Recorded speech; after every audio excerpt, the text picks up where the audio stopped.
We can falter no longer and must smite those who threaten the wilds. The time is now. Join us in the Battle of Ashenvale, for our ancient forest is under siege, and the Calderon need your help. Now is the time to rally together and stand as one against those who dare defile our ancestral land. Visit your nearest recruitment center today. Together, we will face the Horde and show them that the Alliance is unwavering in its resolve. For Kalandor and the Alliance.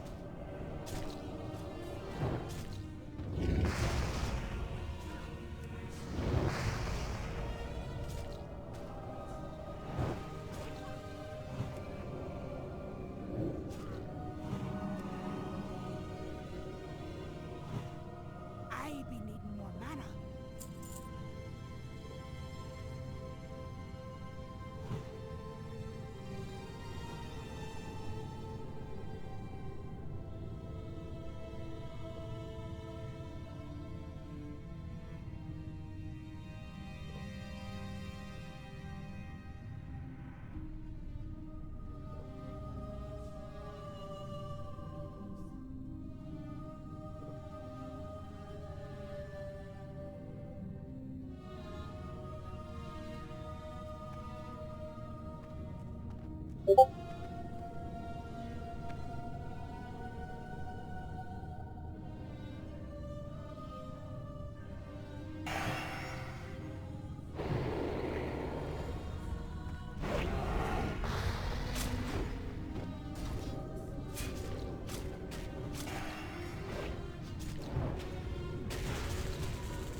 Trailer was given a takedown notice from WoW's intellectual property owners. Torta, who reappeared on Discord just to write out this announcement, said that the trailer garnered over 200,000 views and doubled the official Turtle WoW YouTube channel subscriber count before facing the takedown notice. While the takedown by Blizzard or its owning subsidiaries might be a small setback, the community has been encouraged to vent their feelings and feedback on the forums, which don't have any risk of being taken down from any outside entity. This is not the first time the World of Warcraft IP holders have struck YouTube content made by the Turtle team, but the team has showed enough resilience to bounce back following the previous strike. The strike itself will likely help spread word of Turtle WoW 2.0 due to the Streisand effect, a phenomenon where large entities taking public action serves to further signal boost the content that they wish to keep quiet. As part of the announcement from Torta, a new and securely hosted link to the video was also posted, which, despite it not being on YouTube, has already gained 8,000 views. Refer to the Discord announcement if you missed it on YouTube, or just want to share it with friends or on social media. Anytime official World of Warcraft notices Turtle WoW, concerns from the community about the security and safety of their characters in Turtle WoW crop up. If you find yourself anxious, I would like to remind you that Turtle WoW has existed since 2018, is hosted in a place where cease and desist orders likely have no teeth, and the team claims to have both backups of the server data as well as accessory hosting in other jurisdictions that can be utilized. A final note on this story, try to understand that entities like Activision and Blizzard are like any other community. They have people passionate about their games, and oftentimes all it takes is one bad apple to ruin the bunch. Some of my behind-the-scenes conversations and interviews, while not readily confirmable, did include mention of Blizzard employees who like and appreciate Turtle WoW. For optics, it would look bad to publicly embrace Turtle WoW for those people, but it's likely that they do exist. So if we can all remain positive and continue to be the best WoW community to ever exist, then the sky is the limit. In happier news, there were 2 teasers dropped this last week for 1.17.2. The first was an image of the Druid 3.5 tier set showing a Druid standing beside an elk in Najara. Most striking was the seeming lack of ornate shoulder pads or pauldrons, though there was a long row of decorative feathers running down the arm of the Druid.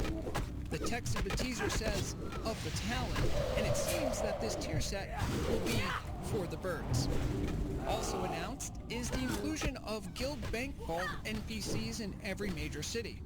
Currently, those wishing to utilize their guild's vault need to go to Orgrimmar or Stormwind, but the teaser image shows a finely dressed night elf standing in downtown Darnassus.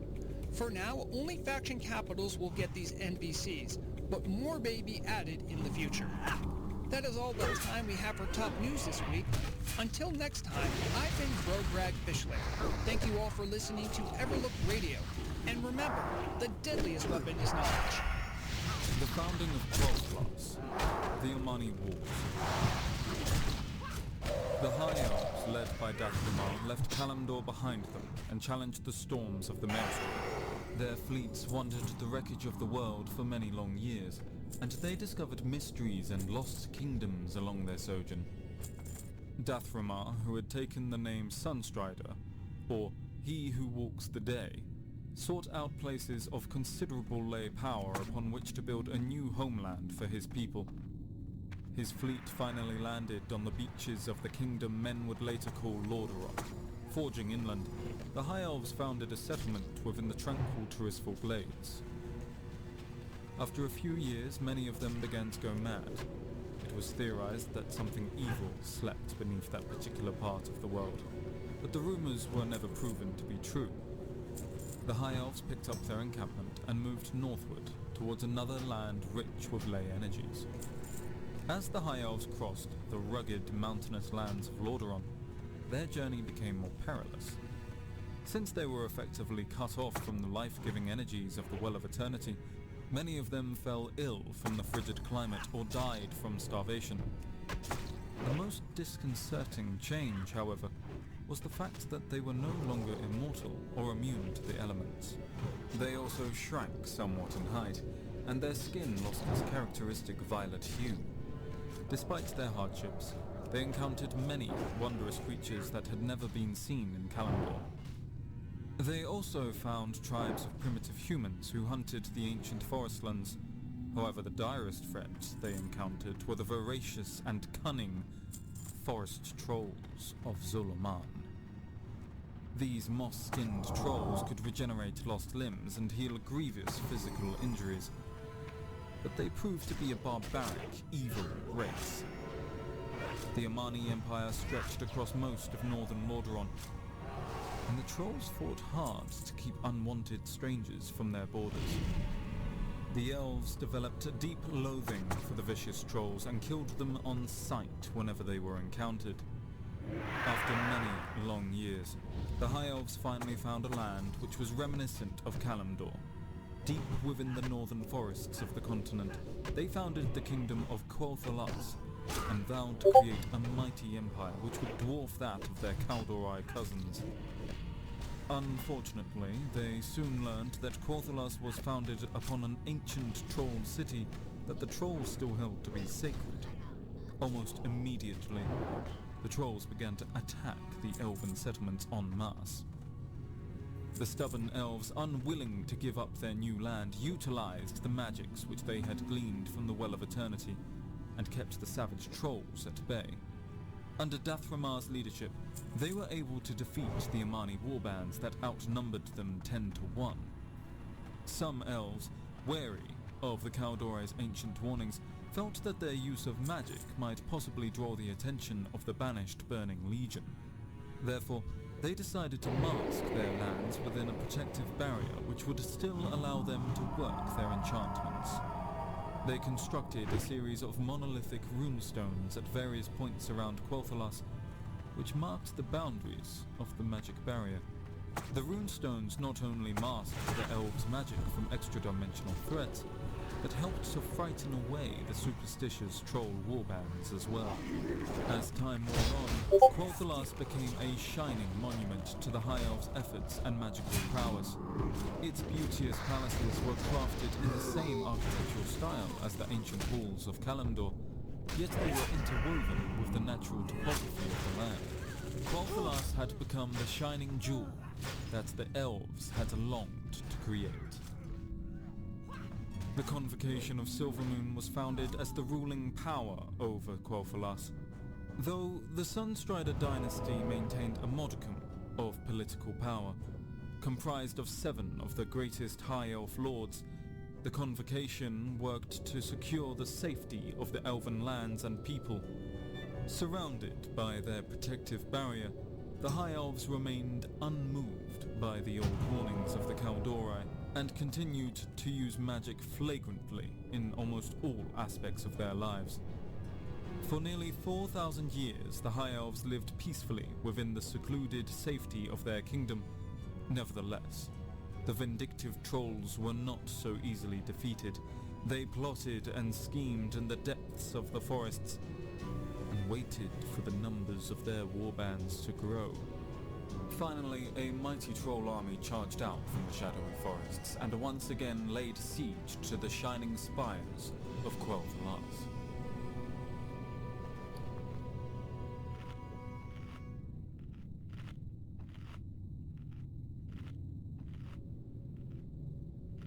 Hey Azeroth, hold on to your helms because it's that time again. Everlook Broadcasting Co. is about to drop the hottest deals and products of the week.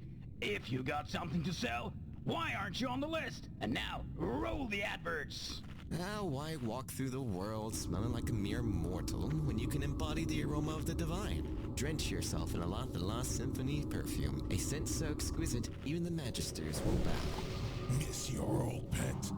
We specialize in pet reanimation. Your furry friends can be just as undead as you are. Need a combat buddy? Look no further and rent a pet for PvP from Zappy. Previous owner? Don't ask, don't tell. Rent for an hour, get a free flea collar.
Hey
there, listeners. Sapo tuning in with some elvish escapades. Let's talk tall trees, pointy ears, and unexpected plunges. Once I spent a week in Darnassus, trying to understand their culture. Did you know they don't appreciate being called pointy-eared tree huggers? Learned that the hard way when they gave me an express trip off Teldrassil. Who knew it took a solid 5 minutes to reach the water? Good thing I wore my floaties.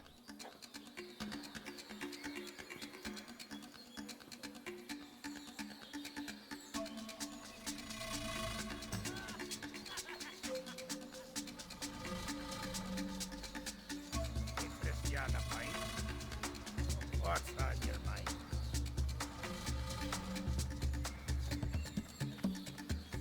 Here there.